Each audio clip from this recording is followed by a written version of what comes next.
Winners, the Houston Rockets. After the Kevin Durant trade, they could have been content, giving up only Jalen Green, Dillon Brooks, and future picks, but did more work acquiring 3-and-D specialist Dorian Finney-Smith, one of the best role players at his position, giving him 4 years $53 million, something the Lakers failed to do, a proven playoff performer who fits perfectly in a gritty environment. They later extended former number 3 pick Jabari Smith 5 years, $122, could become one of the better bargains, already a good defender, capable outside shooter, likely won't be an all-star anytime soon, but still only 22. GM Raphael Stone absolutely knows what he's doing. Smith models his game from the more polished Kevin Durant, resigned sharpshooting scorer, championship-winning shot maker Fred VanVleet, and big man Steven Adams, a menace in the Golden State series, the strongest man in the NBA, snatched another backup center Clint Capella on a 3-year $21.5 million deal many teams fatally missed out on. A sign-and trade, gave up a 2031 second-round pick swap plus cash, built to contend with OKC and Denver, still having the likes of Ahmed Thompson, age 22, and franchise big man Alperen Sengun, who'll turn 23 later this month. A combination of promising stars and all-time great talent who's still easily a 25 to 30 point scorer on any team with a bunch of winning vets. Having a hard-nosed head coach Ime Udoka, a recipe for championship aspirations. Winners, the Denver Nuggets. Kudos to Ben Tenzer and John Wallace, a breath of fresh air and hope from the disgraceful Calvin Booth, who ran the franchise to the ground. A competent front office, almost as sweet as a championship, would have had Jokic hoist the title for a second time, did the unthinkable, got rid of the pathetic, atrocious, one-dimensional Michael Porter Jr., had his injuries but couldn't hit a damn shot to save his image. That OKC series will haunt him for the rest of his career. Cam Johnson, a much more reliable version, can play D, been Brooklyn's best player for over a year now, everybody wanted him. Even cheaper than Porter's atrocious contract, Cam brings the Nuggets more versatility. An okay ball handler at 6'8", can create one-on-one in the mid-range, brings more fluid offense. The only thing he's worse at is rebounding. Giving up a 2032 pick when Jokic 37 years old won't matter when he's the best player in his prime right now, having a shot at another fair run. Signing sharpshooting vet Tim Hardaway Jr., an absolute massive bargain. Had Timmy been playing crunch time Game 4 and 5 OKC series instead of Porter, Denver might have been champions today. A 10 out of 10 signing, he'll be having the time of his life, getting open looks from Joker. Also adding beloved role player Bruce Brown. After 2 long years, being a nobody on bad teams, just cashing his $45 mil, already earned his money, now on a vet minimum. A team he knows inside out, everybody's game improves playing with Jokic, and they're not done. Finally having a real backup big, getting rid of washed up Dario Saric for big Lithuanian Jonas Valanciunas, a bruising 5 who averaged 10 and 8 a season ago, playing 19 minutes a game. Sacramento giving the Wizards 2 second rounders for 2 months of Jonas just to dump him. No wonder why that franchise stinks. A guy that can give Jokic a breather for all the beating he's been taking the last 5 years. Many Nuggets fans not expecting these competent moves, absolutely cooking is the new front office. After 3 years of irreparable damage by Calvin Disgraceful Booth, all fixed within 18 hours, a good front office could truly be the difference maker between multiple titles compared to constant second round exits. Jokic kicking his leg up in Serbia, having a couple beers, chilling with his horses, all smiles in July, best 24-hour in Nuggets front office history. Winner? The Los Angeles Clippers resigned James Harden to a 2-year deal, snatched Brook Lopez out of Milwaukee, pissing off their Laker rivals even more. When many saw Shams tweet about Brook heading to Los Angeles, only to see the Clippers instead. Reasonable, 2 years $18 million, already having one of the best defensive centers behind prime Ivica Zubac. Now opponents won't get a break when Zoo's out. Brook can still give good 20 minutes, solid production. A lethal stretch 5 will get his looks from Harden. Old man Nick Batum signed 2 years, 12 mil. Team remains competitive in the West. If Kawhi can give them 55 games, expect LAC to remain a top 6 seed. Winner, the Atlanta Hawks, sensing the East wide open next season, acquired combo guard Nickeil Alexander-Walker on a 4-year $62 million deal via sign-in trade, another defensive difference maker alongside Dyson Daniels, Ricochet, and Jalen Johnson, strong pieces surrounding Trae Young. Landing another sharpshooter Luke Kennard, 1 year, $11 million, alongside trading for Kristaps Porzingis, giving up the average Terrence Mann and George Niang, having a combination of defensive stoppers with shooters all over Trae Young. Kennard, 44% outside shooter for his career, gives the team different combinations to gel with. Quinn Snyder, ecstatic right now.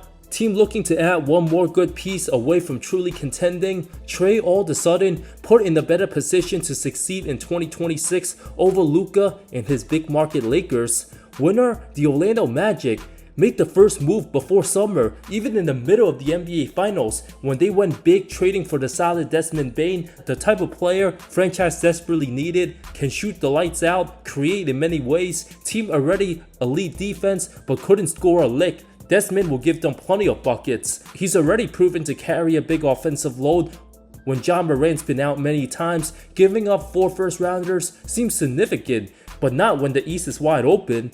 KCP just atrocious all of last season. Cole Anthony, no need to worry about him, was barely in the playoff rotation. The Gen Z version of Austin Rivers, about to become a classic journeyman.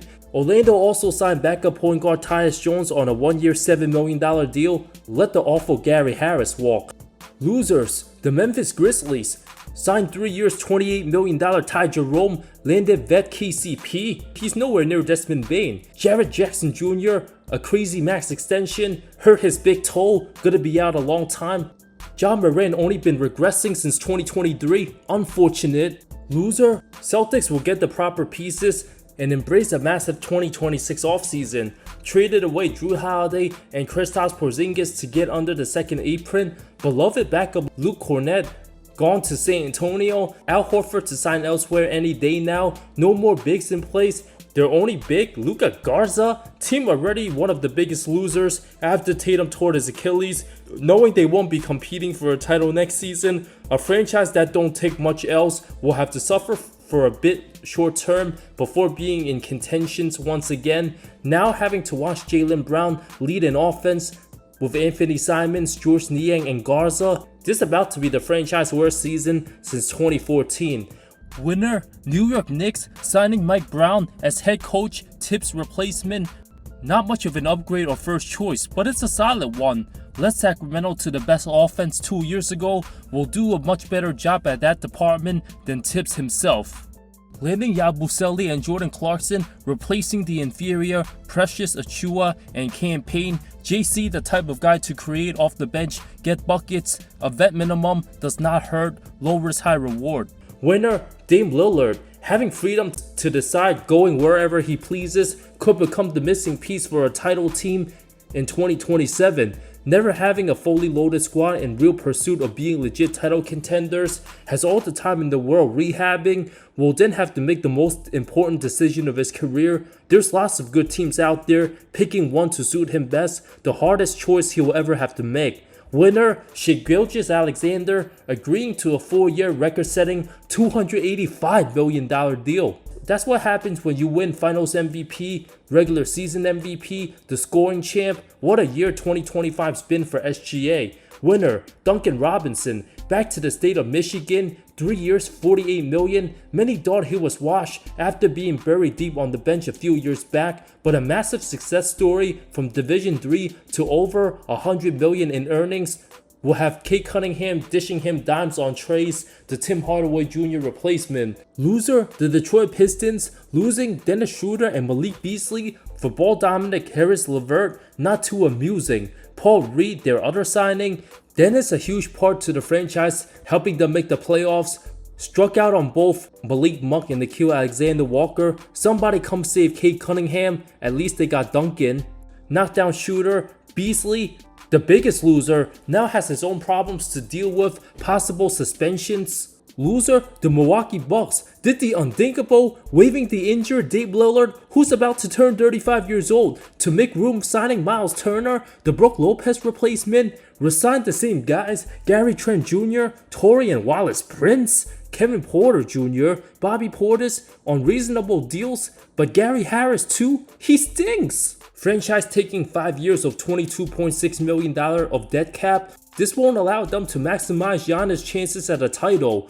Losers, the Los Angeles Lakers, all this time, the most important thing they needed, letting other teams work, chilling on the sidelines. Rob Pelinka been sleeping since after Game 5 Minnesota, traded for Luka last season. Their only big move fell right into the lap with DeAndre Ayton all of a sudden available. They signed him, a physical specimen but a losing attitude and a losing player. Lazy, quit on his Suns in the playoffs 2 years ago. Mentally, he cares too much about playing video games. Luka ain't the best defender either. If DA's so good, why Portland buy him out in the first place?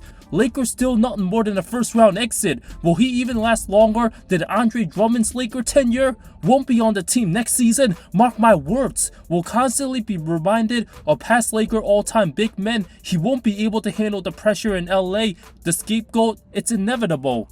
Loser LeBron James, opting into his $52 million option, still unclear how long he wants to keep playing, putting the pressure in the front office, or else he dares to demand out, has his no trade clause. He's already lost Finney Smith with the accusations of Jake Luridan, a 2-year deal worth $12 million, not really an upgrade. Lakers sick of LeBron after the Westbrook deal. Front office and James simply not seeing eye to eye. They don't want to deal with him, mortgaging their future. Do the Lakers front office already just want Bron to retire? They're thinking long term, not on James's term. LeBron making statements, winning's not the end all be all. Does he still want to play another season with Bronny? Too many things contradicting. More headlines to see. Loser, D'Angelo Russell, 2 years, $13 million, now past his prime afterthought in the fish and chucker, the most irritating type guy. So much for Nico, spamming defense wins championships. AD will have to deal with him for a third time. Will he get in the way of Cooper Flag? Or Dallas will just use him, then completely get rid of D'Lo after Kyrie heals? Loser, Ty Jerome, from 6-man candidate to possibly getting somewhere around 4 years, 70-80 mil, to all of a sudden 3 years, 28, exposed by the Pacers, will already turn 28 years old, slow laterally, could have gotten double the pay if he played a little bit better round 2. Loser, the Sacramento Kings, just for being the Kings. Not so long ago, they both had De'Aaron Fox and Therese Halliburton, now have neither. Somehow, in need of a traditional playmaker, finally found their replacement. Say hello to Dennis Schroeder, like that's gonna do much, when they're essentially the Western Conference Chicago Bulls, having DeMar DeRozan and Zach LaVine. Team ain't going anywhere. Loser, the Chicago Bulls themselves, typical mid-cheap behavior. Trey Jones, 3 years, 24. Bulls fans numb to this BS year after year, continuously content to be in the play-in. Loser, Golden State, for doing absolutely nothing. Kevon Looney and Klay Thompson supposed to retire there, but the second apron screwed it up. Too bad. Thanks to CJ McCollum. Loser, Cole Anthony, about to get brought out by the Grizzlies, passed around like a blunt. Loser, the loyalty of the NBA. Dame Lillard staying true to Portland before it got too unbearable. Risked his health to play in the playoffs. The Bucks don't give a damn about him. Losers, the Indiana Pacers losing Miles Turner. Didn't want to spend luxury tax money to hold their team in place. Just when everybody thought he's no longer on the trade block and a Pacer lifer, he leaps right away. It hasn't even been more than 10 days since he last suited up in Game 7 of the finals in uniform. A decade-long beloved fan favorite, all the trade rumors. Indy didn't offer him anything more than 3 years, 60 mil. Milwaukee gave him 4 years, 107. A gut punch to the liver for every Pacer fan wanting to duck the tax after going to the finals when they haven't paid that tax in over 2 decades. Cheap owner, 90-year-old Herb Simon, forever stuck in his old ways. The state of Indiana appearing to look back at this year's finals as the glory days decades from now while still being an average Joe franchise. Winners, the good guys off the bench. Luke Kornet, 4-year, $41 million deal with San Antonio. Kevon Looney got his money with New Orleans. Sandro Mamosvili got his bread. Mason Plumlee spiritually has been a Charlotte Hornet his entire life.